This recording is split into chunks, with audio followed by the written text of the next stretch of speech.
बोलो कृष्णचंद्र भगवान की जय।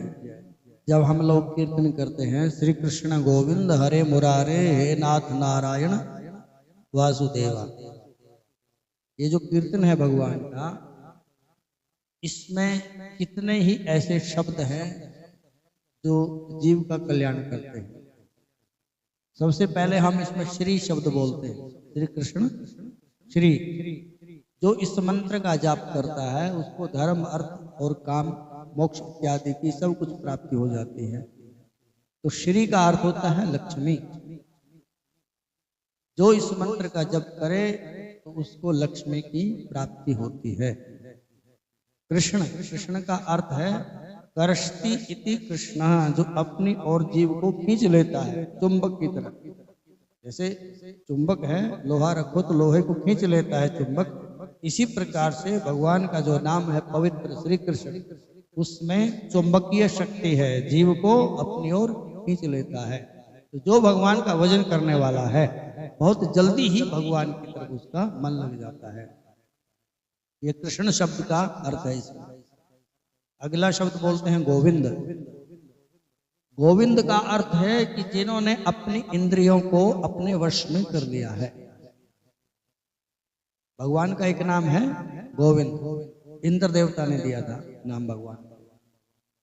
तो गोविंद नाम जपने से हमारी जो इंद्रियां हैं जो भागती हैं इधर उधर, कान बढ़िया बढ़िया सुनना चाहते हैं, आंखें बढ़िया बढ़िया देखना चाहती हैं, त्वचा जो हमारी है वो उसका स्पर्श बहुत बढ़िया होता है। तो ये जो इंद्रियां हैं हमारी इधर उधर भागने वाली, तो ये इंद्रियां भगवान का नाम जो हम जप करते हैं गोविंद, गोविंद नाम जप करने से हमारी इंद्रियां अपने वश में होने लग जाती हैं।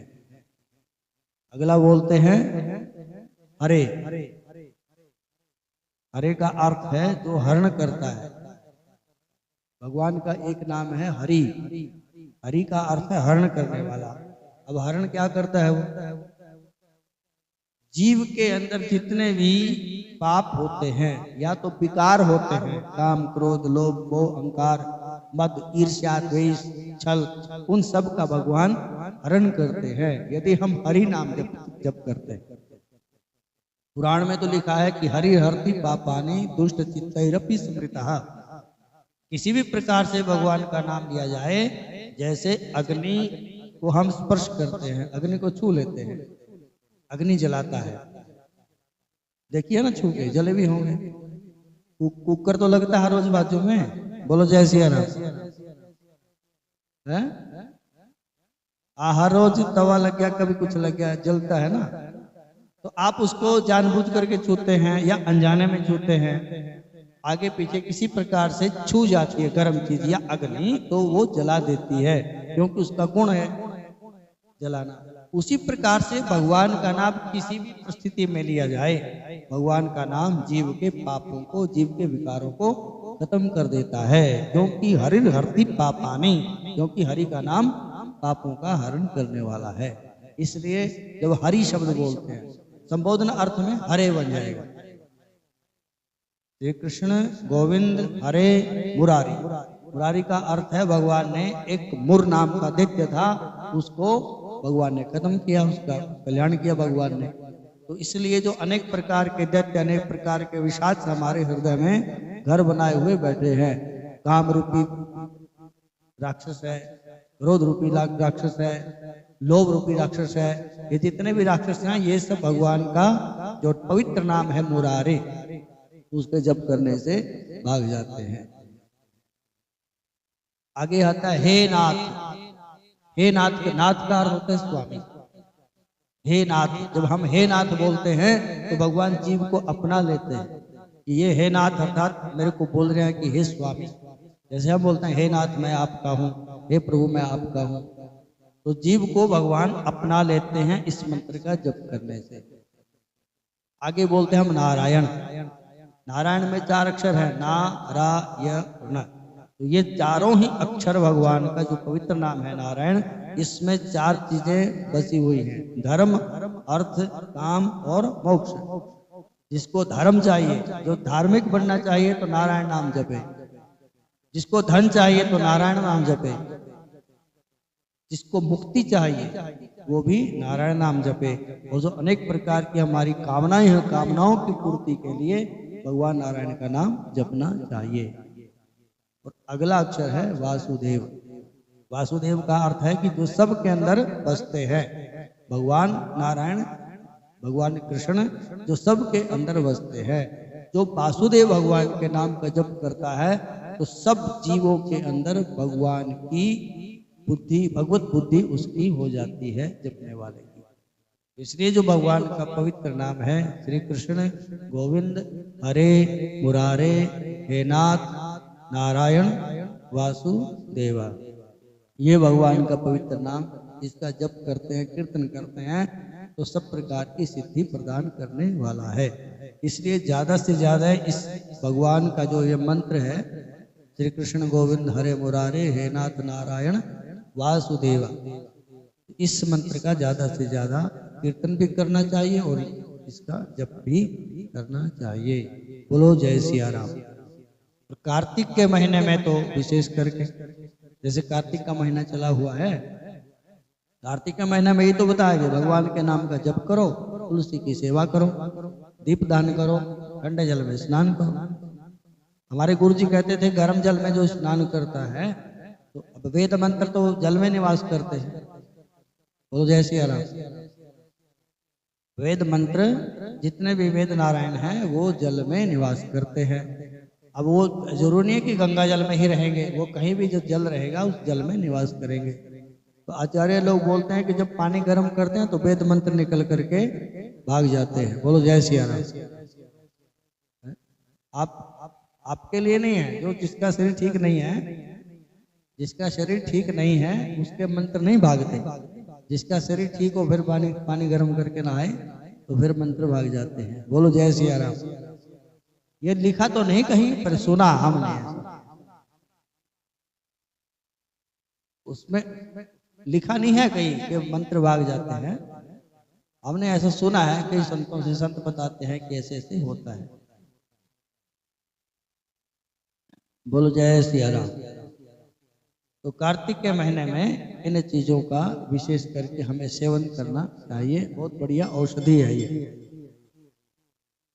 तो हम कथा सुन रहे थे कल, कौन सी कथा चली हुई थी पता है ना?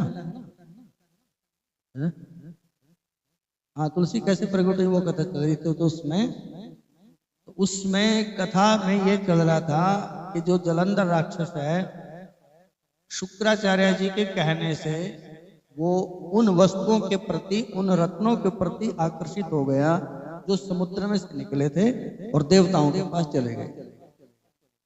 ठीक समझ गए? तो अब शुक्राचार्य जी कहते हैं किसी दूत को भेजो वहां पे, पहले वो उसको उनको बोलो। जिस जलंधर ने बोला कि हम उनसे लड़ाई करेंगे और वो सारे के सारे हमारे जितने भी रत्न हैं वो छीन करके ले आएंगे। तो शुक्राचार्य जी बोले कि नहीं, ये नीति नहीं। नीति ये कहती है कि पहले शांति से काम लेना चाहिए। शाम दाम दंड भेद, नीति के 4 चरण हैं। शाम मतलब पहले शांति से काम लो, शांति से ना माने तो फिर दाम, मतलब पैसे वैसे दे करके काम निकलवाओ अपना। ठीक है? तो पैसे भी ना चले वहां पे, साम दाम दंड, फिर वहां पे किसी ना किसी प्रकार की मतलब अपने ताकत का प्रयोग करो। अगर उससे भी काम ना चले तो फिर भेद डालो, फूट डालो उनके अंदर। तो ये 4 चरण हैं, 4 चरण हैं नीति के। तो उन्होंने कहा कि सबसे पहले शांति वाला काम अपनाओ। तो एक दूत था जिसका नाम था घस्मर। घस्मर नाम का दूत जलंधर ने इंद्र के पास भेज दिया। इंद्र के पास जब गए तो इंद्र देवता को जाकर के उसने सारी बात बताई, हम जलंधर के दूत हैं और जलंधर हमारे पिता हैं, तो हमारे पिता के गर्भ से जितने भी रत्न निकले हैं वो सारे के सारे वापिस करो। अब इंद्र ने कहा कि जब हम किसी को आपने धन दे दिया, किसी को आपने धन दे दिया, मान लो आपने 10-20 लाख रुपए दे दिए किसी को, और उसकी कोई लिखित पढ़त है नहीं, कोई पर्ची नहीं, कोई रसीद नहीं, तो यदि हम उससे मांगते हैं और वो इनकार कर देता है तो क्या सबूत मिलेगा? कहाँ शिकायत करेंगे? तो इंद्र देवता ने कहा कि वो बहुत पुरानी बात होगी, उसको बोलो अब कुछ नहीं मिलने वाला है। अब उसने पहले तो दो चार बातें आपस में करी होंगी, लेकिन बाद में कुल मिलाकर के इंद्र ने उसको वहां से भेज दिया और गश्मर ने आकर के अपने स्वामी को सारी की सारी बातें ऐसे ही बता दी जैसे इंद्र ने बताया था। अब उसको क्रोध आ गया, ये तो बात नहीं बनेगी, गुरु जी अब क्या करें? बोले अब दंड वाला रास्ता अपनाओ। तो जलंधर ने अपने मित्रों को, अपने जितने भी इसके संगी साथी थे, सबको मिल करके,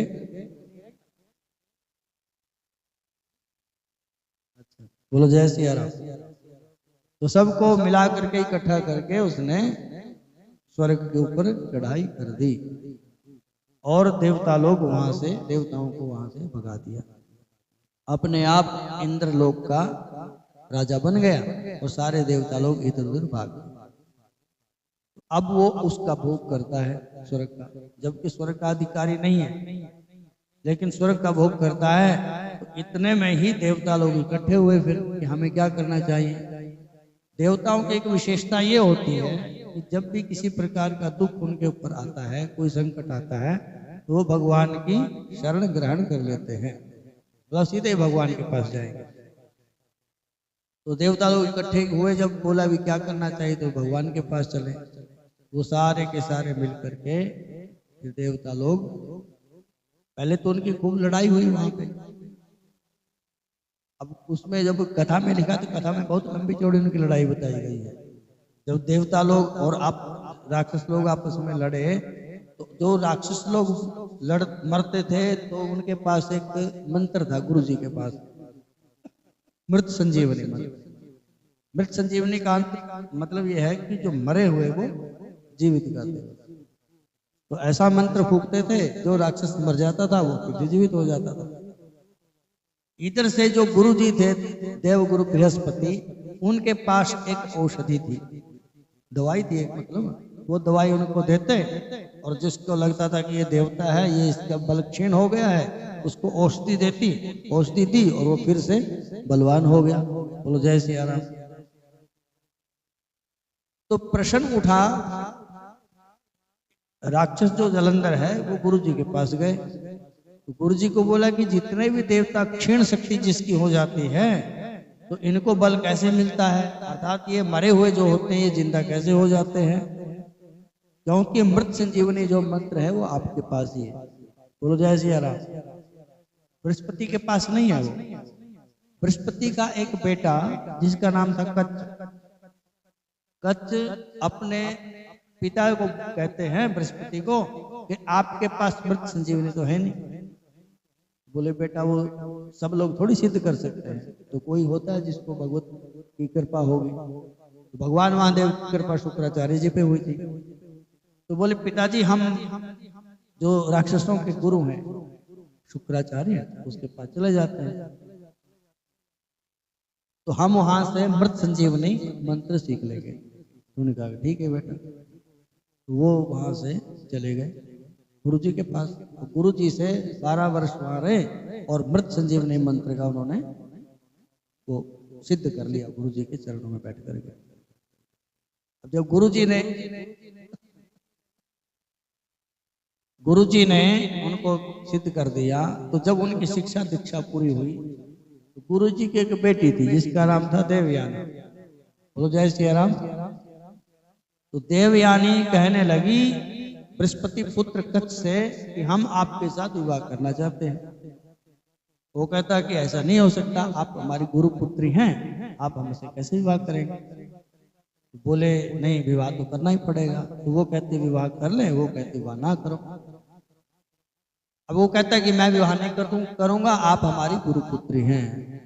तो वो उसको आ गया क्रोध, क्रोध इतना बढ़ गया उसका, इतना बढ़ गया उसने शाप ही दे डाला उसको कच्छ को कि मैं तुम्हें शाप देती हूँ कि तुमने जो भी विद्या प्राप्त की है वो सारी निष्फल हो जाए। बोलो जय सिया राम। और 12 वर्ष की जो आपने तपस्या की उसमें आपने विद्या प्राप्त की है वो निष्फल हो जाए।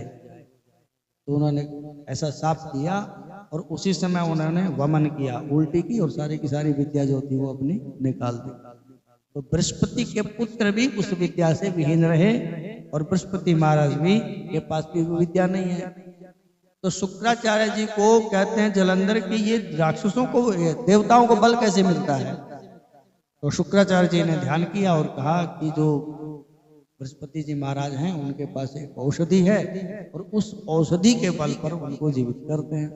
वो कहते हैं कि वो कहाँ मिलेगी औषधि। तो उन्होंने कहा कि वो द्रोणाचल पर्वत पे है। बोलो जय सिया राम। द्रोणाचल पर्वत पे जो हनुमान जी गए थे वही पर्वत है ये, जो हनुमान जी उठा करके ले आए थे। तो द्रोणाचल पर्वत पर ये औषधि है जिसके बल पर देवताओं को बल मिलता है। तो कहा कि हमें क्या करना चाहिए। बोले तुम ताकत है तुम्हारे अंदर, बल है तुम्हारे अंदर, उस पर्वत को उठा लो और समुद्र में फेंक दो। अब वो बहुत बलवान था जलंधर। उसने क्या किया, चुपके से गया, उस पर्वत को उठाया, द्रोण पर्वत को, और सीधे ही समुद्र में फेंक दिया। अब जड़ी बूटी रही नहीं, देवता लोग परेशान हुए। गुरुजी ने कहा कि अब भागो यहाँ से, अब इसको जीतना हमारे बस की बात नहीं है, क्योंकि ये शंकर भगवान के अंश से प्रकट हुआ है और शंकर के अलावा इसको कोई नहीं मार सकता। तो देवता लोग परेशान होकर के, दुखी होकर के भागे। तो शायद सीधे ही फिर भगवान की शरण में चले गए। भगवान ने कहा कि आओ, बोलो क्या बात है। तो इंद्र देवता कहते हैं कि प्रभु आप तो अंतर्यामी हैं, सब कुछ जानते हैं, लेकिन फिर भी हम आपको बता देते हैं। तो पूरी सारी कथा सुना दी वो जलंधर वाली। तो भगवान ने कहा कि देखो भाई ऐसा है, उसको वरदान मिला हुआ है। वरदान ये मिला है कि जलंधर का वध केवल भगवान शंकर ही कर सकते हैं और कोई नहीं कर सकता। और भगवान शंकर भी तब कर सकते हैं जब तक उनकी जो धर्म पत्नी है वृंदा वो सती है, तब तक उसको कोई नहीं मार सकता। तो बोले प्रभु कुछ करो। भगवान ने कहा कि चलो हम भी लड़ करके देख लें आपके पक्ष में। तो भगवान उनके देवताओं के कहने से जलंधर के साथ युद्ध करने के लिए चले गए। पहले तो लक्ष्मी ने मना किया। अब लक्ष्मी ने मना क्यों किया था, बोलो जय सिया राम। भाई है ना, भाई के साथ कैसे लड़ेंगे। लक्ष्मी भी समुद्र में से प्रकट हुई और जलंधर भी समुद्र पुत्र है, दोनों बहन भाई हो गए। तो लक्ष्मी ने भगवान के चरण पकड़ लिए। नहीं नहीं नहीं, रिश्तेदारी का मामला है महाराज, ऐसे कैसे। कोई बोलेगा चल पड़ेंगे, बोले नहीं देवी चलना चाहिए। अब लक्ष्मी माता सागर में से प्रकट हुई, इसका मतलब ये नहीं है कि पहले लक्ष्मी नहीं थी। बोलो जय सिया राम। ठीक है, तो भगवान ने लीला की थी। अब जब सब लोग आपस में अपने जो शादी करते हैं ना पति पत्नी, तो सालगिरह होती है, होती नहीं, सालगिरह मनाते हैं। वो कोई बोलते हैं, कोई इनको गिफ्ट देते हैं, कोई कुछ करते हैं। तो लक्ष्मी ने कहा कि प्रभु सारे लोग सालगिरह मनाते, हमारी है ही नहीं। भगवान ने कहा हम तो नित्य हैं, जय शंकर पार्वती नित्य हैं, राधा कृष्ण भगवान नित्य हैं, श्री सीताराम नित्य है, तो हम कैसे करें। तो बोले नहीं नहीं, हमारी भी सालगिरह होनी चाहिए। तो भगवान ने कहा कि चलो ठीक है कुछ करते हैं। तो फिर भगवान ने ये लीला की समुद्र मंथन वाली। तो जब लक्ष्मी प्रकट हुई वहां पे, तो सारे के सारे देवता जितने भी ऋषि थे, देवता लोग थे, सब लक्ष्मी को चाहते थे। तो लक्ष्मी ने भगवान नारायण को अपना वर चुना और वनमाला डाल दी। तो सागर की बेटी ने, लक्ष्मी ने भगवान नारायण को वरमाला डाल दी। इस रूप में, पति के रूप में, पति उनको मान लिया। तो पति पत्नी का जो दिन है वो ये आज के दिन, जैसे हम लक्ष्मी पूजन करते हैं, तो इस दिन ही लक्ष्मी प्रकट हुई, इसी दिन उनका विवाह हुआ था। बोलो जय सिया राम। तब से भगवान ने कहा कि हम आपकी सब लोग पूजा करेंगे आज के दिन। भगवान ने वरदान दिया था। तो सो लक्ष्मी प्रकट हुई और लक्ष्मी का हम पूजन करते हैं। तो लक्ष्मी सागर में से प्रकट हुई है, जलंधर भी सागर से प्रकट हुआ है, दोनों बहन भाई हो गए। तो भगवान ने कहा कि देवी कोई बात नहीं। जो लक्ष्मी ने कहा कि नहीं लड़ना है, तो भगवान ने फिर धीरे से कान में जा करके समझा दिया। बोलो जय सिया राम। अपने यहाँ कहते हैं कि कान भर देते हैं, सुना है, कान भर देते हैं। तो कान कैसे भरते हैं?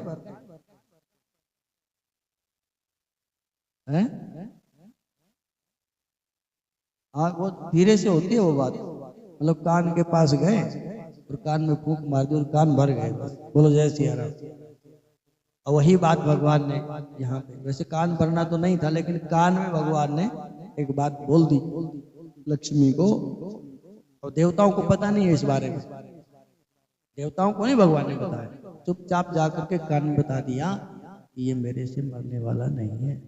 भगवान बोले मैं तो इनके लिए वैसे नाटक करने के लिए जा रहा हूँ। कई बार होता है ना अपने रिश्तेदारी में से कोई आया तो हम उसको कोई प्रश्न करता है, उसके प्रश्न का उत्तर तो देते नहीं है लेकिन थोड़ा बहुत उसको तसल्ली दे देते हैं और अगला भी प्रभावित हो जाते हैं, हाँ हमारे बहुत बढ़िया रिश्तेदार हैं। बोलो जय सिया राम। सबके साथ होता है, शर्माते हो संकोच क्यों करते हो? आपने बोला होगा कभी किसी को, घर में कोई आ जाए मांगने के लिए कुछ ऐसा, तो सबका होता है ऐसे। तो भगवान ने लक्ष्मी को बता दिया कि ये मेरे से मरने वाला नहीं है, मैं तो ये आए हैं ना तो इनको थोड़ी तसल्ली हो जाए तो इनके साथ चला जाता हूँ। तो लक्ष्मी माता को फिर तसल्ली हो गई और नारायण भगवान देवताओं के पक्ष में लड़ने के लिए चल पड़े। और भगवान का फिर युद्ध हुआ जलंधर के साथ, और इतना भयंकर युद्ध हुआ, इतना भयंकर युद्ध हुआ कि अब युद्ध की क्या बातें सुनानी। बोलो जय सिया राम। इतना युद्ध हुआ भयंकर के भगवान ने हथियार डाल दिए। भगवान बोले कि हम बस हार गए, हम थक गए। अब भगवान को पता है हमारे से मरने वाला नहीं, तो भगवान ने हथियार डाल दिए। भगवान थक गए लड़ते लड़ते और उल्टे ही वरदान देने लगे। किसको? जलंधर को वरदान दिया भगवान ने। भगवान बोले कि हम तुम्हारे इस युद्ध से बड़े प्रसन्न हैं, हमसे वरदान मांगो। तो जलंधर ने भगवान के चरणों में प्रणाम किया कि प्रभु लोग तो वेद मंत्रों का पाठ करते हैं, सवेरे सवेरे मंदिर में जाते हैं, आरती करते हैं, पूजा करते हैं, अनेक प्रकार के दान धर्म करते हैं, उनसे आप प्रसन्न नहीं होते, लेकिन मुझ जैसे राक्षस से आप प्रसन्न हो गए, मैं आपसे क्या मांगू? भगवान मान लो भगवान प्रसन्न हो गए और भगवान आपके आगे खड़े हो गए आकर के। बोलो जय सिया राम। भगवान आपके आगे खड़े हो गए और बोले भगवान के मांगो क्या चाहते हो? तो क्या मांगेंगे भगवान? चलो सोच लेना घर में जाके, अभी नहीं बताना है। बोलो जय सिया राम। है जी, अपना अपना तरीका है सबका मांगने, कोई कुछ मांगे कोई कुछ मांगेगा, ठीक है, हैं? जो बहुत चालाक होते हैं, बहुत चालाक होते हैं, वो भगवान को घुमा देते हैं। बोलो जय सिया राम। सावित्री की कथा सुनिए, सावित्री, सत्यवान सावित्री की सुनी है ना? तो यमराज जब प्रसन्न हो गए तो सावित्री को बोले वरदान मांगो। तो बोले कि हमारे अभी बेटा भी नहीं था उनके, तो बोले हम हमारे 100 पोते हो जाएं। बोलो जय सिया राम। कितने हो जाएं? 100 पोते हो जाए, पुत्र भी नहीं अभी तो इसका मतलब ये था कि हमारे पहले पुत्र हो और फिर हमारे पोते हो। मतलब कितना दिमाग लगाया होगा उसने, हैं? तो भगवान जब प्रकट होते हैं अपने अपने हिसाब से सब मांगते हैं। अब जलंधर के पास क्या कमी है? ऐसी कौन सी चीज है सुख सामग्री जो जलंधर के पास नहीं है? है कोई? अरे स्वर्ग का राजा बन करके बैठा है, स्वर्ग में क्या कमी है? तो जब भगवान ने बोला कि मांगो, क्या मांगते हो? अब जलंधर कहा कि प्रभु क्या मांगू, है ही सब कुछ हमारे पास। तो कहने लगे कुछ तो मांग लो। तो भगवान से जलंधर कहता है कि यदि आप नहीं रहते दिए बिना तो हम आपको ही मांग लेते हैं कि आप ही हमारे घर में रहो बस। बोलो जय सिया राम। और भगवान बड़े प्रसन्न हुए और भगवान जलंधर के घर में मेहमान अतिथि बन करके रहने लगे। खूब सेवा होती है भगवान। अब भगवान पहुंचे शंकर भगवान के पास। अब वो तो गए काम से, तो लड़ने के लिए गए थे।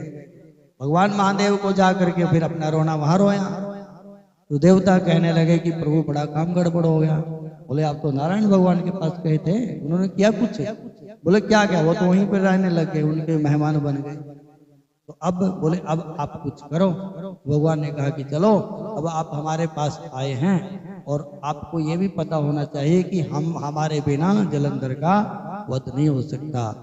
इसलिए देवता लोगों ने भगवान शंकर को मनाया था और शंकर भगवान अब देवताओं के पक्ष में युद्ध करेंगे। वो कथा हम कल सुनेंगे। बोलो जय सिया राम।